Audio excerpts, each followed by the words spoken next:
Welcome to The Longer Game, the only show that's dedicated to the future of retail.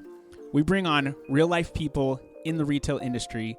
We talk about their experiences, we share their stories, we apply it to what's currently going on in the market, and we look towards the future of retail.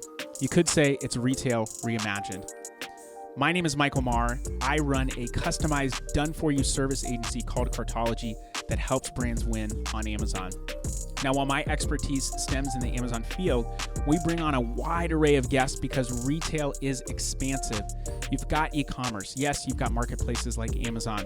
You've also got brick and mortar that is evolving. You've got logistics. You've got technology, finance. There are so many aspects to retail, and it's complicated. So we're here to bring you the entire story.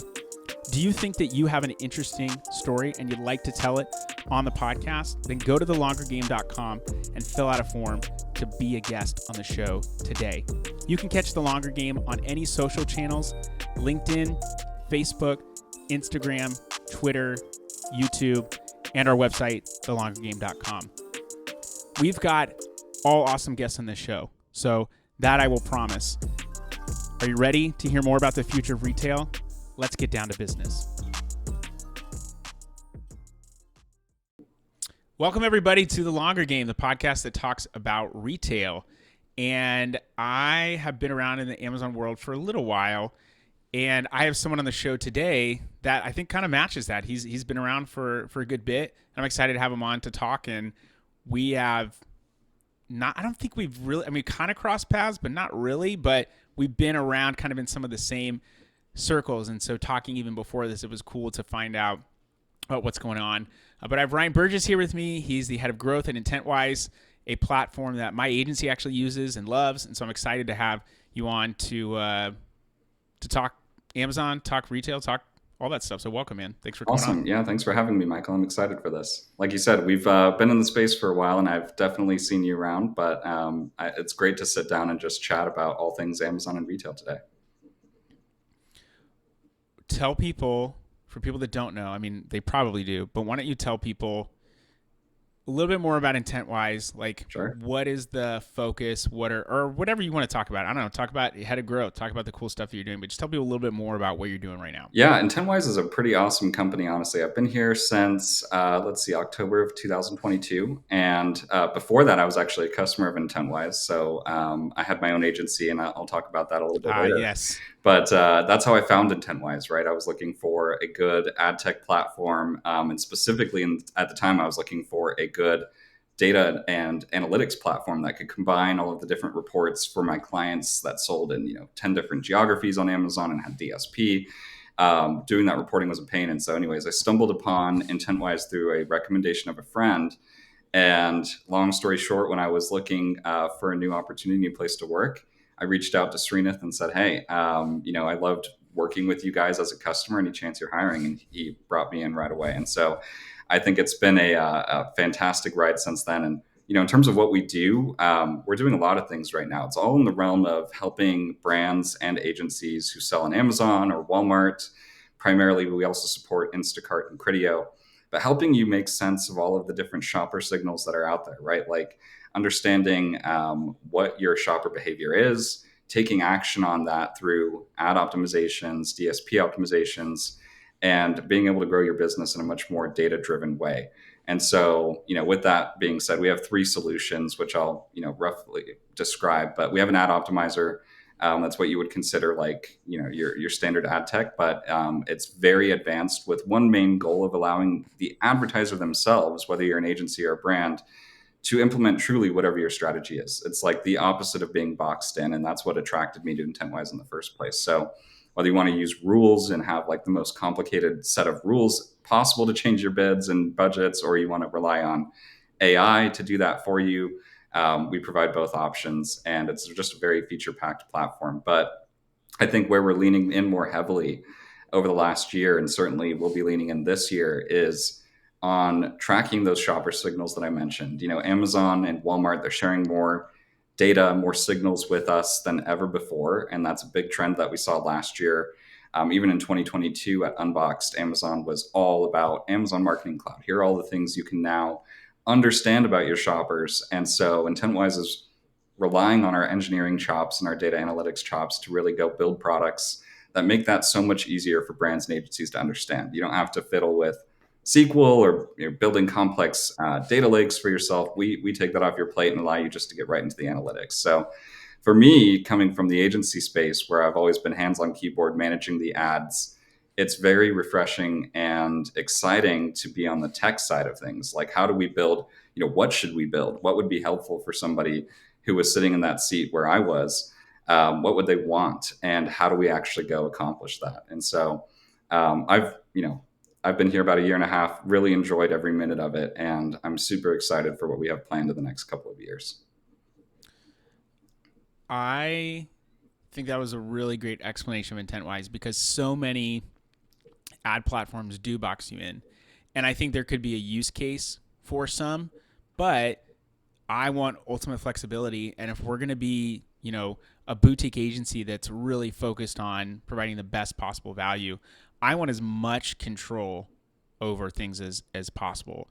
I want to segment my ad campaigns as much as possible, but I also, when it comes to optimizing and viewing the data, I want to be able to go in and say, I want to know this ASIN across all campaigns, what does spend look like, et cetera, et cetera. And I was actually, talking with someone on my team this week, and we're pulling ad spend across products, and someone was going to do something, really, it's going to be very complicated. And I was like, let's go into IntentWise, look in the product section, hit roll up, and they were like, oh my gosh, that's so easy. And I was like, I know, right? It makes your life so much easier. Like, you could do a bunch of pivot tables and pull spreadsheets and all that stuff, but it's all housed there. It's we definitely use the analytics side of things as well, which is really cool. And I've definitely seen Amazon talk a lot about AMC, and it still seems really early on. I think there's a lot of opportunity to utilize something like that, but it's still really early. The data piece, I think, is something we should touch on, because people for the longest time complained that Amazon didn't give you enough data. I actually think that they didn't give you everything they had, but I actually think that was incorrect, because you had enough.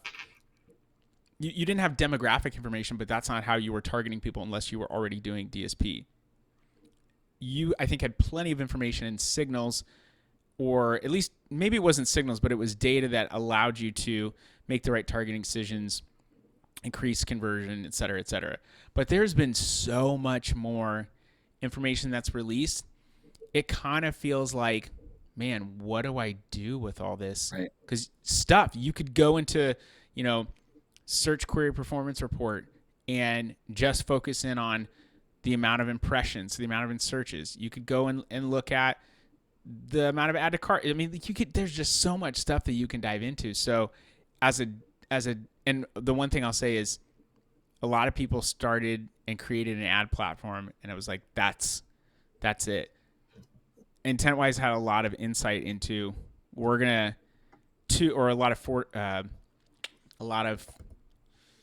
I'm missing the word, but there was a lot of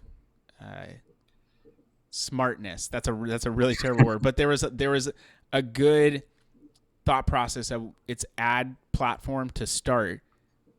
Analytics is going to be big. There's things that are going to come, and so I've seen you guys really lean into that. But just the amount of data that you guys get, how do you even go back and develop stuff for people based on all that information? Yeah, it's a great question, and a great point too, I think, to say, Amazon's always shared lots of helpful information. And I think the reason that we're seeing this trend is Amazon swimming upstream, right? Their ad business continues to grow and grow and grow every quarter. Maybe not every quarter, but certainly every year, it's consistently been up. And in order to continue attracting net new advertisers, especially bigger advertisers, think of Coca-Cola, T-Mobile, right? They're buying Super Bowl ads, they're on TV. What would make Amazon ads more attractive to bigger advertisers like that? And that's where we see the launch of things like AMC, where, it's a super powerful platform. There's lots of data that's in there if you can find it and pull it out and know how to use it. And so that's why it's still early stages. A lot of the smaller brands, and by smaller, you could be spending $1 million a month and still be, questioning how to do AMC properly. But it's that broader trend of Amazon trying to swim upstream and attract these larger advertisers by providing just the most robust world-class measurement capabilities. So whether you're also advertising on all of these other channels or you're just on Amazon, your use cases and what you'll be able to extract from AMC is very different. So consider, for example, like the argument that, many D2C brands have had where, let's take Allbirds shoes as an example. They've historically resisted launching their shoes and their products on Amazon.com because of fears that it would cannibalize their D2C site. Many other brands Which are, I think is, I'm just going to say, I think it's really stupid when people say, yeah, I'm not going to launch on Amazon, because there's always an opportunity. It's just how you approach it. And I've seen, there was a Bombas, I read an article a long time ago, Bombas said, we don't launch on Amazon. We don't sell on Amazon. Because I don't know what the reasoning was, but then so our products aren't on Amazon. And then the person that was writing the article, the journalist, said, but then I went on the platform and saw that there were products there, and they said, oh, but those are unauthorized resellers. right. And I think I even tried to prospect them. I'm pretty sure I did, and said, it doesn't matter that they're unauthorized people. The consumer still sees it as you. So they're not getting a bad impression of your brand. They go and see your product at Nordstrom or wherever you're at. They're not going to want to buy that product because, I had a bad experience on Amazon. Right. That's the same to them. It's the same exact thing. Anyway, I just had to say, for most people, unless you're selling like live animals, it's probably a good idea to have some kind of presence on Amazon. 100%. And I think Amazon Marketing Cloud and the new signals that they're sharing make that an easier decision than ever, right? If you're able to cross-examine in a clean room where Amazon has no access to the information that you upload, that's what AMC is. It's a data clean room. You could upload your first-party orders information from your website. You could upload all of the users that you're targeting on other platforms and ensure, or at least measure, what is that crossover when you use Amazon ads products, whether or not you sell the product on Amazon.com. I think we all agree that you should, because somebody else will if you don't, or you'll have a bunch of, competitors and knockoffs that show up and take advantage of your branded search volume there. But Amazon Marketing Cloud is becoming that bridge to say, like, okay, here's exactly what's happening between the two. And of course, Amazon is one of the biggest, if not the biggest, in terms of understanding shopping behavior, what consumers are looking for, and what they actually buy.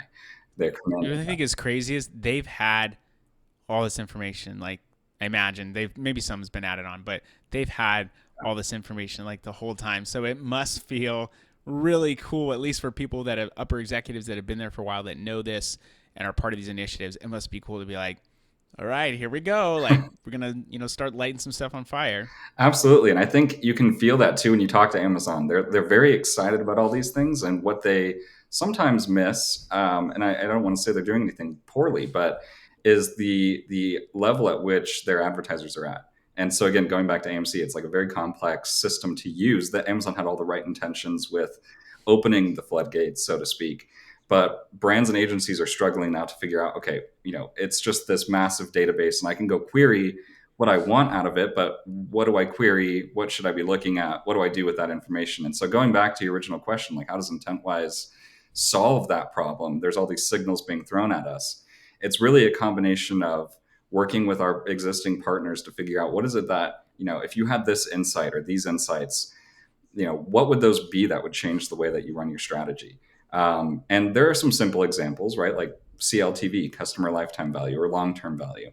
If you're selling consumable products, that's a very important metric to you. It's one that you've probably been tracking for a long time on every other channel.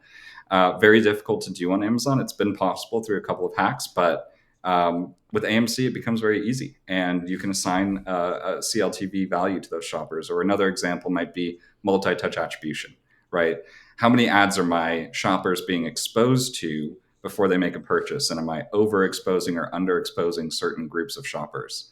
So I think it's all about, what IntentWise's mission is navigating through all these signals, while making sure that the brands themselves are owning this data and not losing it. That's another thing that we, have struggled with on Amazon. I think probably my biggest gripe about the way that Amazon handles their data, even today, is that if you're not downloading and saving, for example, your ads, It's trash. it's gone. Yeah, you got 60 days and then it's gone forever.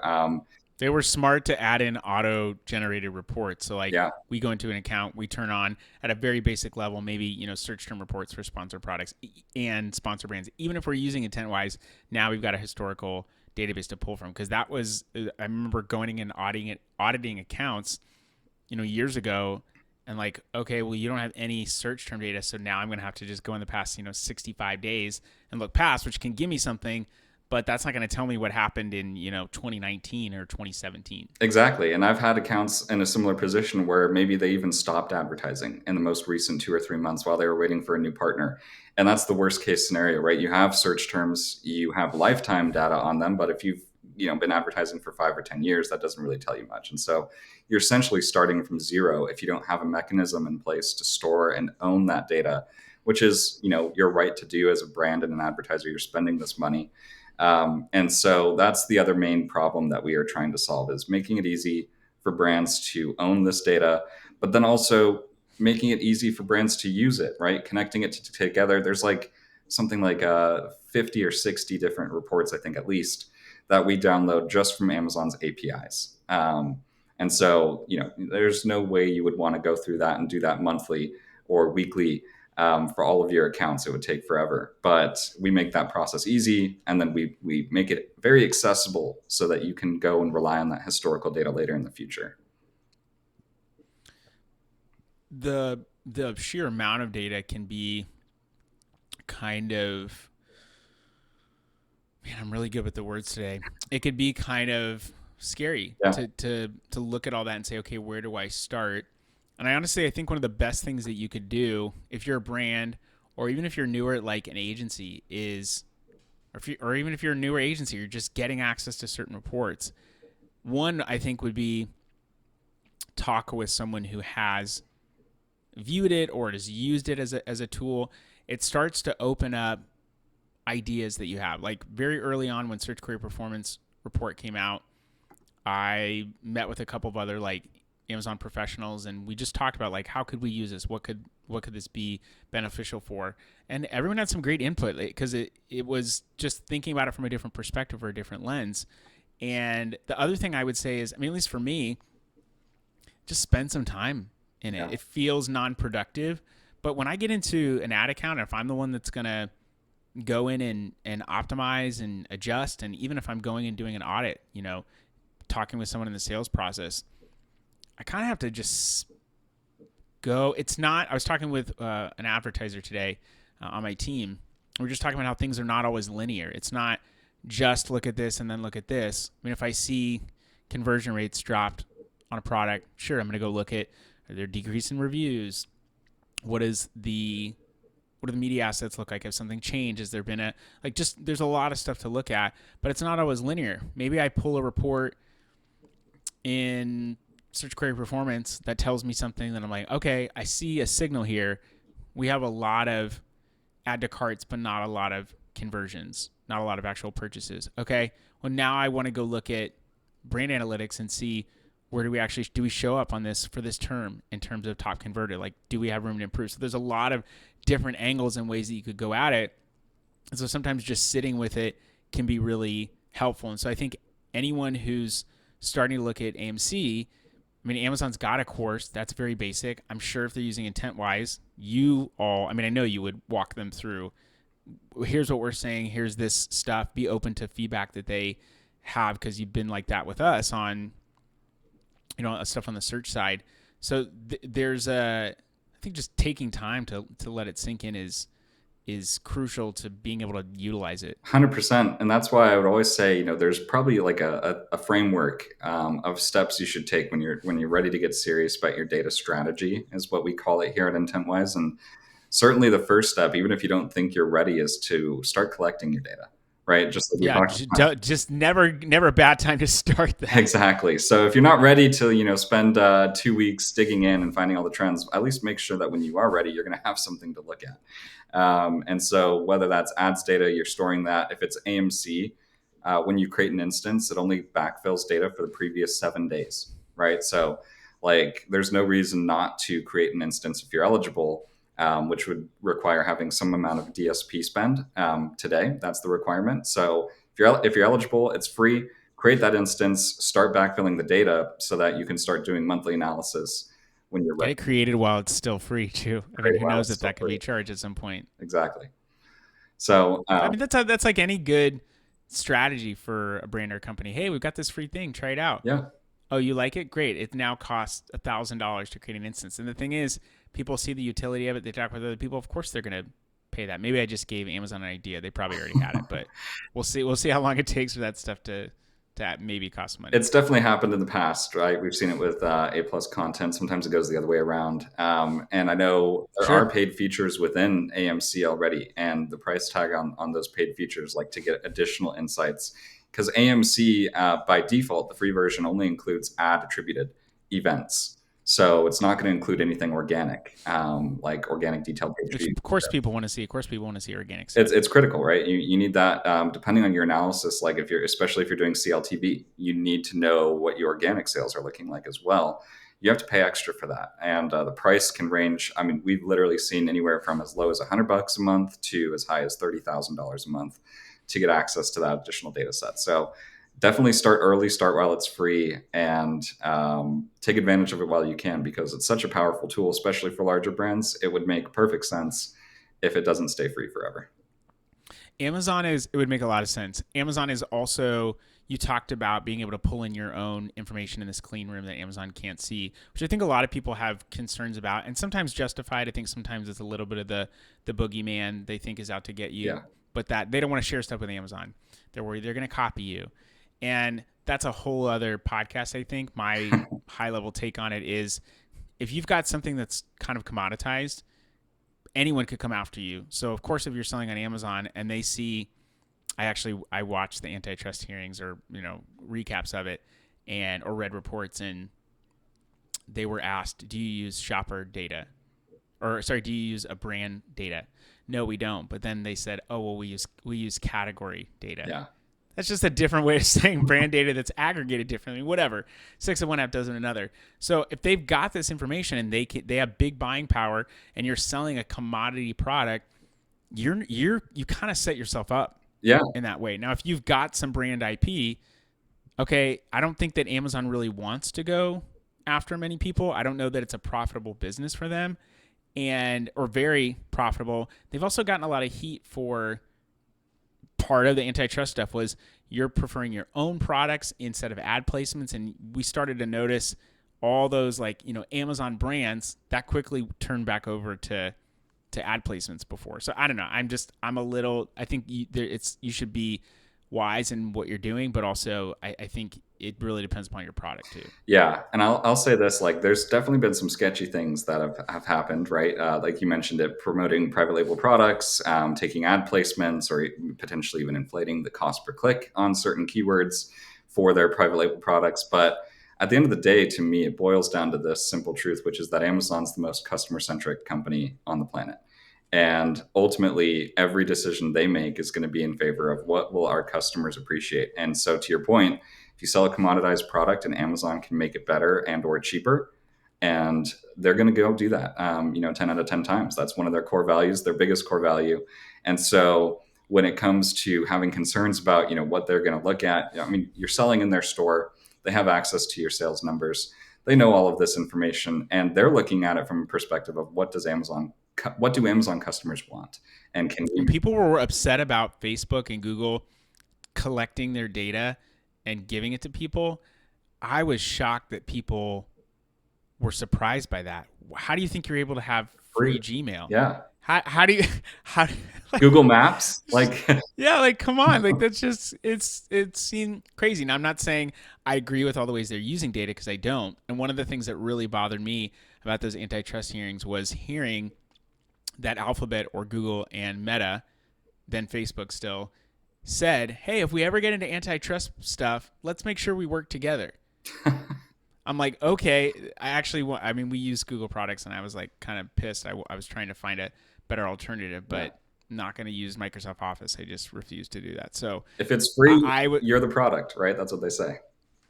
Interesting. I like that. Okay, well, that's going to be our new slogan. If it's free, you're the product. Yeah. There's a lot of, you've got a lot of history in the Amazon space. I was saying something else. I don't think it probably matters because I can't really remember it, but you've had a lot of history in the Amazon space. What's something that you've seen evolve or changes that have happened since your time in the industry? That's a good question. I think I started roughly, around 2014. So about 10 years ago is when I got started as a seller myself. And I think certainly the biggest Oh, trend. your 10-year anniversary is coming up. Yeah, that's right. I think maybe June of this year. I'll have to go check. Okay, let's make sure you celebrate I'll that. post something on LinkedIn. We'll do that. Oh, you should do better than that. I think so. One of the biggest changes, though, is the level of support that Amazon has started to provide to their brands and their sellers, and also by extension, their agency partners and everybody else, solution providers. In the early days of Amazon, it was very much a wild, wild west. Like seller support, has never been great, but it was really not great back then. There was absolutely nobody that you could talk to on the phone, unless it was perhaps seller support in very rare cases. And the agencies that existed, didn't have any real official support from Amazon. Like I'm talking about the days when you couldn't even have like your cell phone number attached if you were an agency attached to somebody's account. Because if you accidentally, got linked between two different seller accounts, they would shut both accounts down, thinking that you're doing some kind of fraud. So it was Yeah. very difficult for. And there honestly was fraud that was There happening, was. but I think a lot of people who got caught in the crosshairs of that who were not doing anything. Yeah, exactly. And so Amazon has changed a lot, and I really enjoy seeing how much they support the ecosystem that now surrounds the Amazon marketplace. I think they've leaned in. They've realized, look, our sellers and our brands that sell on our store want and need this additional help that we're not necessarily providing them as Amazon, the company. And they really could have gone two different directions. They could have said, no, we want to own the full experience. We want to charge our sellers to get support and consulting. But instead, they leaned in. They supported all of these ancillary businesses that enable yourself to have your own agency working with clients. You don't need Exactly. to do that, and they're constantly building and investing in tools to help us help sellers. So I really, especially in the last 4 years or so, have seen just a dramatic shift in Amazon's commitment to that. And I think that makes it a much more enjoyable place to be. It's a very fun industry, supporting sellers, working on the marketplace, and it's a place where you can actually have a long career, I think, and that's going to continue as long as Amazon's successful. I've seen Amazon on the like business development side really start to reach out, and when we started getting contacted by new seller success team or ad support people because we were listed as an advertising partner. Like that's how they Yeah. were prospecting us is going out. So they were very aggressive on that side. And there is definitely a, I hesitate to say pay to play, but it's, the more you spend, the more attention you're going to get. You're just going to get access to things because it feeds into the platform. I think that's normal. Someone that I had on my podcast previously was talking about a retail media tax, which is basically these retailers create their own retail media networks like Amazon, and then it becomes a tax. I see it as a positive thing, although I do get that it's an increased cost, and we're seeing some costs go up. We're seeing a lot more inventory, and so that means there's more to spend. There's maybe more need to spend because of that inventory taking over potentially organic spots. So I've seen a lot of support, especially for new sellers or big sellers. Like you said, they're wanting to attract people. They're swimming upstream. One of the frustrations I know that it's really my team has had, but I've had it as well, is some of the quality. There's been more seller support people, but some of the quality is very frustrating. There is, as much as Amazon is our bread and butter, I try to be realistic about it too. And I think people know that work in Amazon know and get that. How much, they're willing to say that is a different story. Yeah. But you get a lot of templated responses that are very frustrating. And the one thing I noticed is back in the day, support was very much a mystery. It was performance notifications. Your account's been suspended Yep. because you violated policy. What was the policy violation? You violated policy. That's it. I was like, okay, what am I supposed to do? How am I supposed to get this back up and running? And now, even today, someone had one of our clients had their product suppressed, which, believe it or not, it happens all the time, people. Yep. If you are dealing with suppression, you are probably in the majority of people. How often you get a suppression has a lot to do, I think, with category, but it happens to pretty much everyone.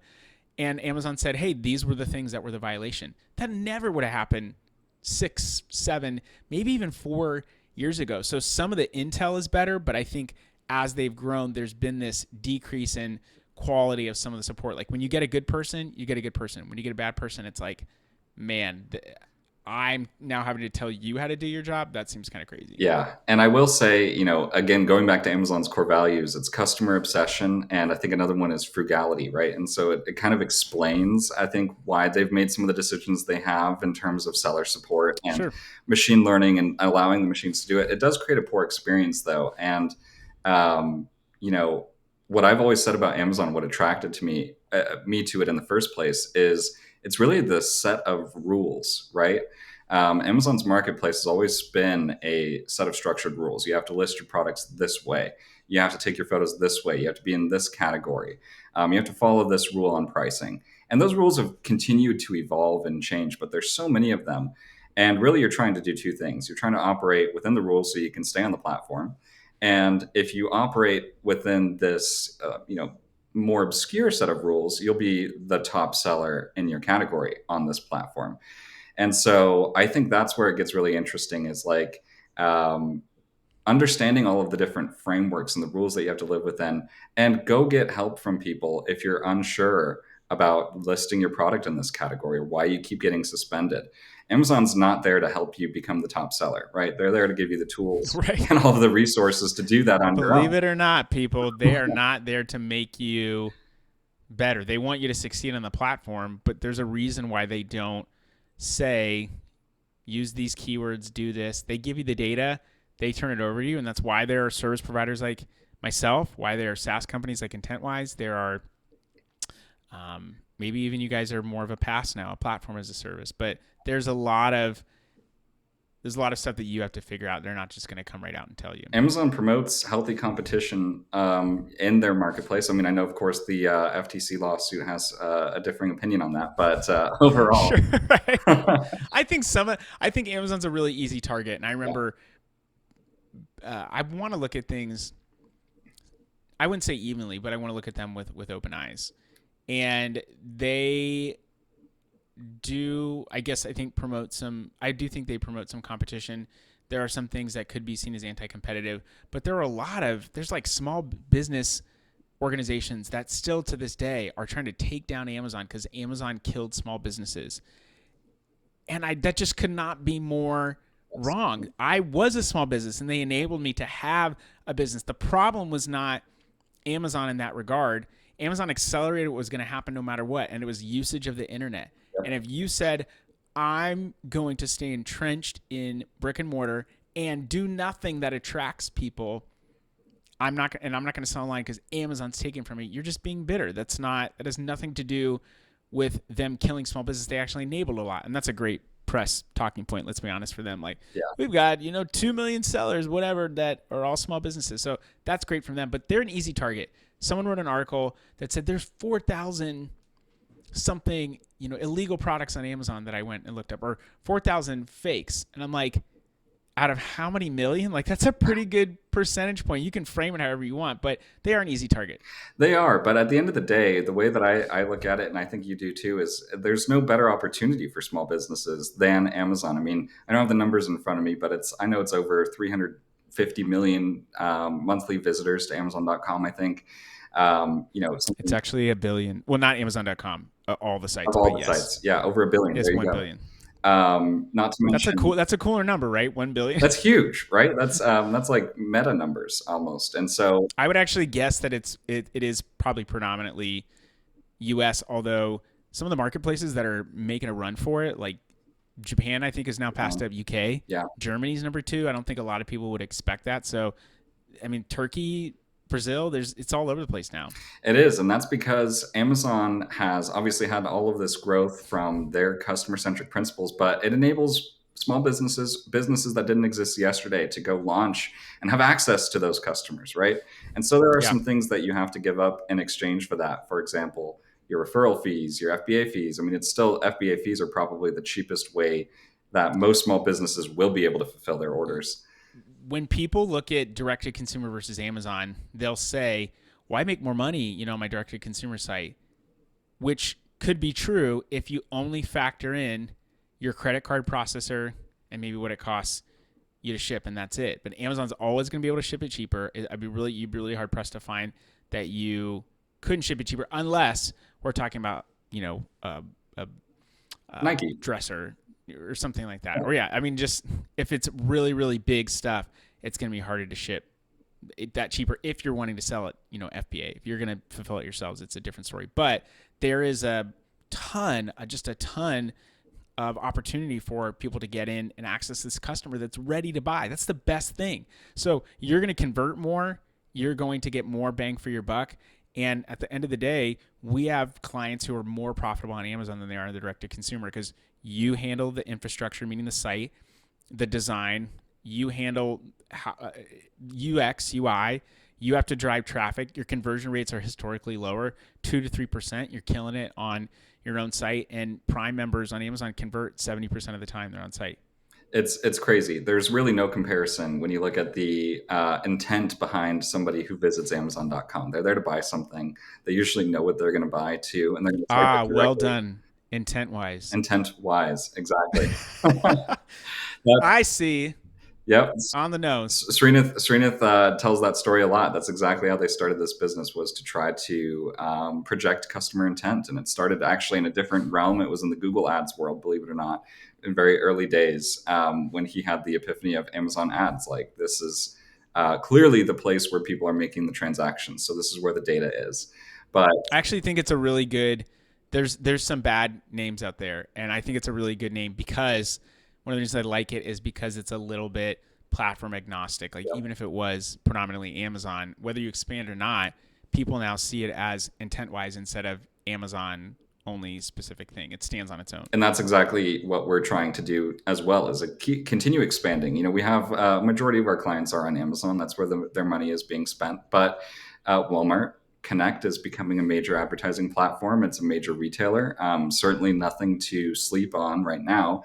And Google is still another dominant player. So we're continuing to expand, and similar to how Amazon is offering tools like Amazon Marketing Cloud to track that customer intent within the data sets that Amazon has access to, what can we provide to our brands that are going to eventually be on 5, 10, 15 different retail media platforms to continue analyzing and discovering their customers' intent and then take action on it. So, and can you see when sales go up on Amazon, we actually saw an increase on Walmart.com. Okay, well, that tells me something. And Amazon is leaning into the retail side of things, like inside the ad console, adding retail planning so that you can do stuff even if you don't have an AMC instance. Like, maybe they see that data, but you still got an opportunity to plan that stuff out. There's stuff like marketing mix models that I haven't dove a lot into, but there's an opportunity to look at things all across the spectrum. Absolutely. And, I'll just, while we're on the topic, I'll just say, I think that's one of the things I'm most excited about for 2024 is especially Walmart Connect. The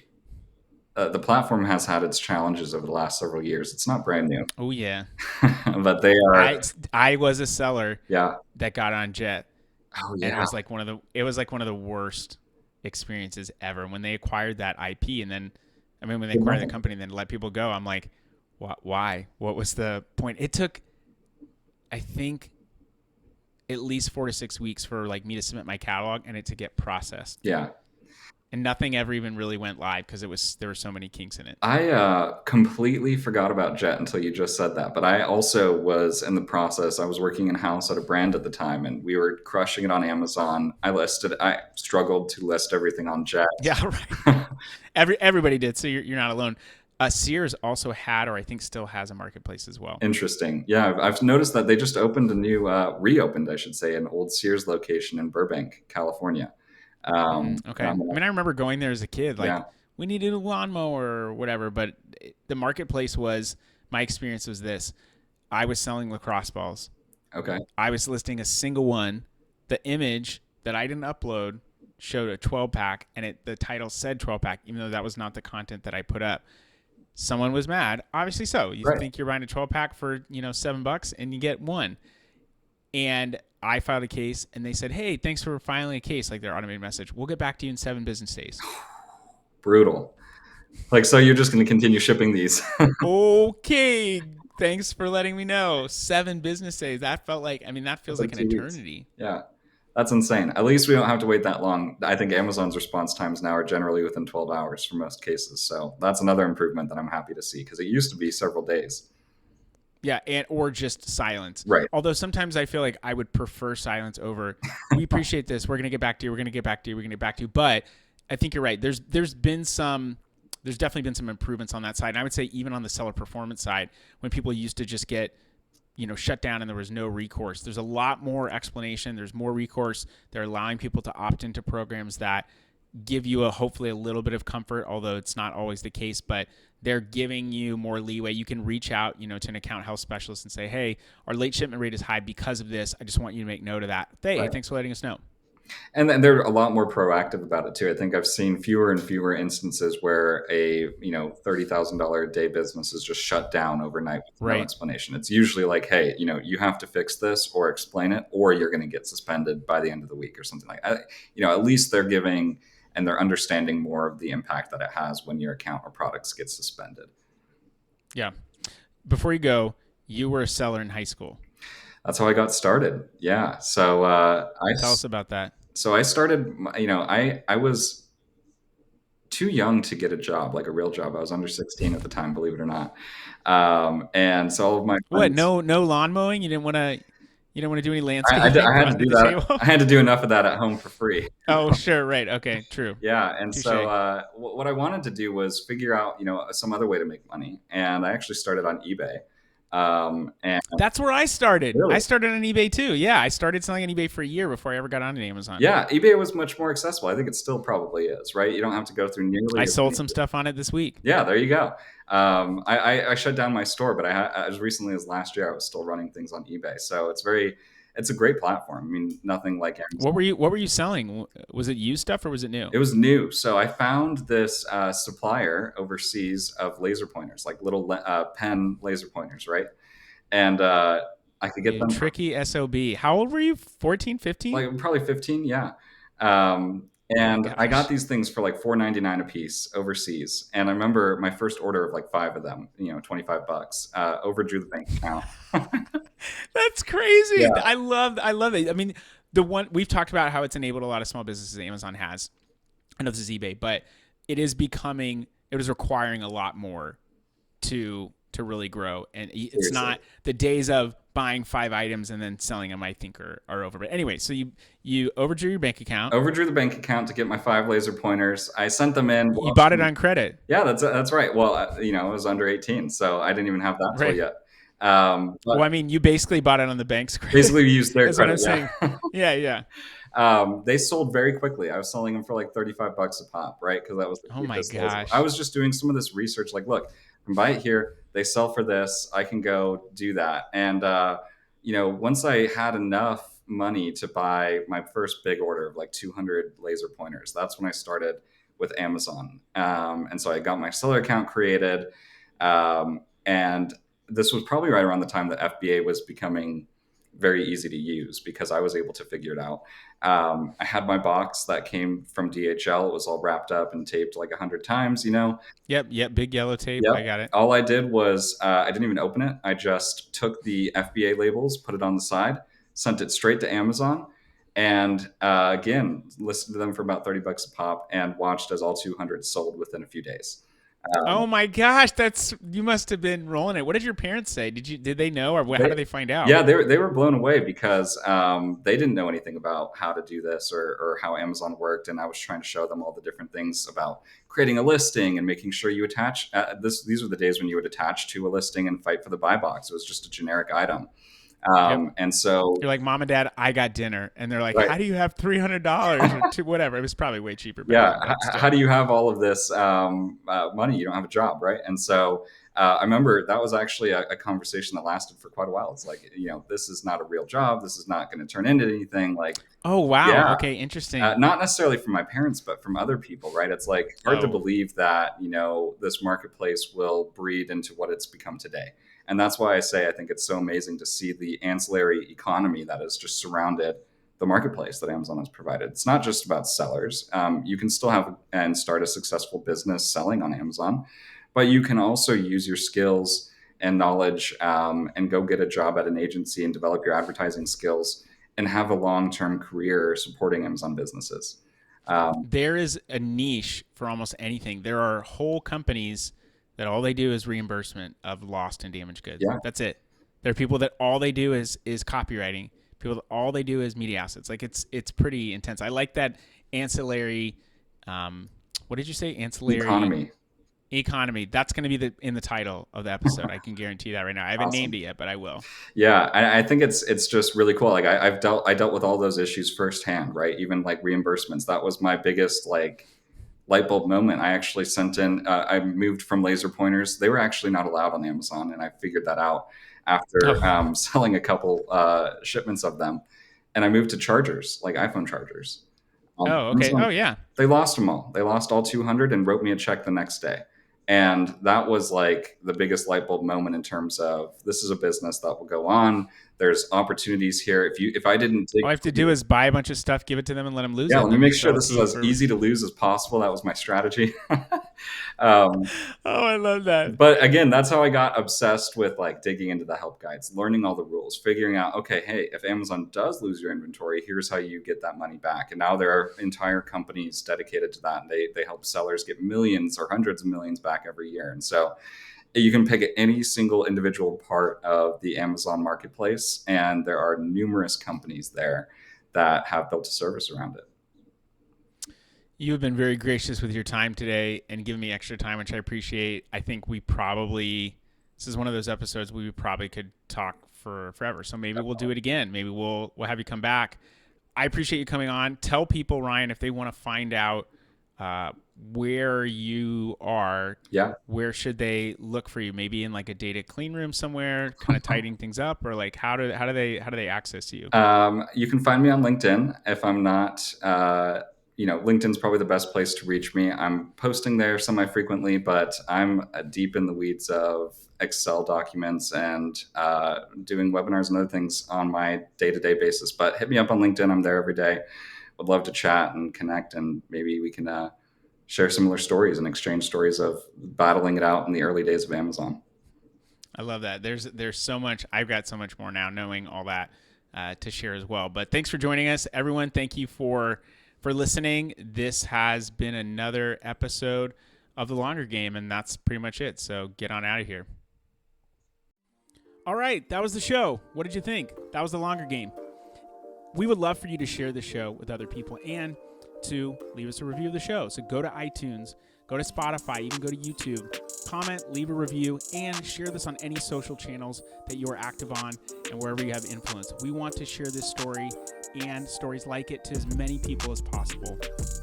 Do you have a compelling story and do you want to come on the podcast and talk about it, and you're in the retail industry? Then go to thelongergame.com, fill out a form, and we will contact you about coming on the show. You can find us on any social channels, Instagram, LinkedIn, Facebook, Twitter, and you can go to our website, thelongergame.com, to actually read all of these episodes in blog form in text, because we know not everyone's going to listen. This podcast is brought to you by my agency, Cartology. We are a customized, done-for-you service agency that helps brands win on Amazon. It is super complex selling on the Amazon marketplace. We help simplify that for you. This podcast is also brought to you by Podcastify Me. They are a full-service podcast production company that designs podcasts around people who are paid for their advice. That is coaches. If you want someone to help create, strategize, and distribute your podcast to the masses, go to podcastify.me to find out more. I've so enjoyed that you've been a part of the conversation and that you've given of your time to hear these people's stories. We'd love for you to share. If you want to find out more, just go to thelongergame.com. Hope you have a great rest of your day. Stay blessed. And until next time, cheers.